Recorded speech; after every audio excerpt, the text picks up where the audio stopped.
Hey guys, welcome back to our channel. How to recover all WhatsApp account without SIM in 2025. So just open the WhatsApp app and scroll down in the settings. And as you can see, there is an option help. Just tap and just tap again help center. So right now it will be load, and after you will have to scroll down and just tap for contact us.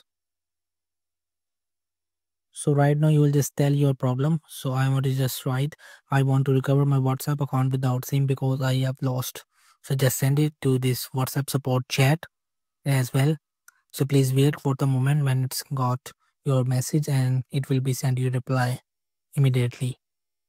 I understand that you have lost your SIM card and want to recover your WhatsApp account, but unfortunately WhatsApp requires a SIM card with the same phone number to verify your account and ensure your security.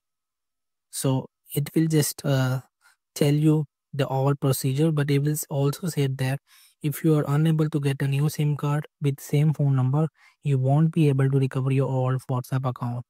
So WhatsApp can only register one account per phone number at a time.